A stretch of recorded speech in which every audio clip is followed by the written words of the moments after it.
साधारणतः आमे समस्ते विभिन्न प्रकारर डाली खाई थाउ आ विभिन्न प्रकार डालीर स्वाद मध्य अलग अलग।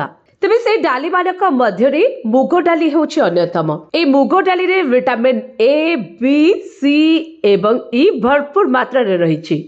पोटासियम, आयरन, कैल्शियम, मैग्नीशियम, तंबा, फोलेट, फाइबर रहिछि। या सहित कैलोरी परिमाण बहुत कम थिबा बेले एहा शरीर पई अत्यंत स्वास्थ्यकर बोली कहा जाय थाए। यह शरीर को अनेक रोगरू रक्षा करने व्यतीत यह ओजन संतुलित रखिबारे मध्य सहाय्य करिथाए।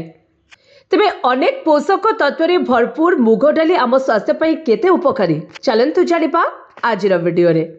शरीर रे रोग प्रतिरोधक क्षमता को मजबूत करबा पई मुग डाली लाभदायक अटे, कारण एथिरे विभिन्न प्रकारर पोषक तत्व रही थाए।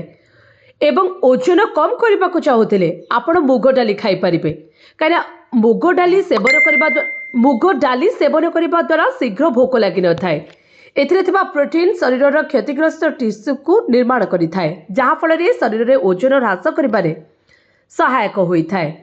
सेबळे मधुमेह को रोकिबारे सहाय्य करिथाए मुग डाली। मुग डाली रे कम ग्लाइसेमिक इंडेक्स रहिछे, जहा फल रे यह शरीर रे इंसुलिन, रक्त ग्लूकोज एवं चर्बी स्तर को तळकु आनिबारे सहाय्य करिथाए।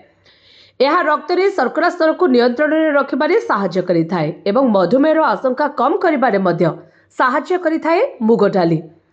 सेपरि रक्तचाप नियंत्रण करिथाए मुग डाली। शरीर रे रक्तचाप नियंत्रण रहिबा निहाती आवश्यक। मुग डाली रे थिबा मैग्नीशियम एवं पोटासियम शरीरर रक्तचाप को नियंत्रण रे रखिथाए। सेबळे नियमित मुग डाली सेवन करबा द्वारा पाचन समस्या ठीक रहिथाए। एथिरे थिबा पोकोचिन नामक फाइबर पाचन क्रिया को संतुलित करे, यह द्वारा खाद्य शीघ्र हजम होइथाए।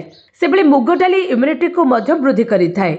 एथिरे थिबा पोषक तत्व इम्यूनिटी बढ़ाइबारे सहाय्य करिथाए। सेथिपई सकाळु खाली पेटरे गजा मुग खाइबा द्वारा मध्य शरीर को अधिक शक्ति मिलिथाए।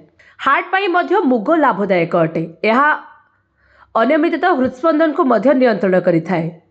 मुग डाली रे प्रस्तुत हालुका उच्च रक्तचाप किंबा हृदरोग रे पीड़ित लोकमानक पई एक उत्कृष्ट खाद्य अटे। तेणु प्रतिदिन आपण मुग डाली खांतु और सुस्थ रुहंतु।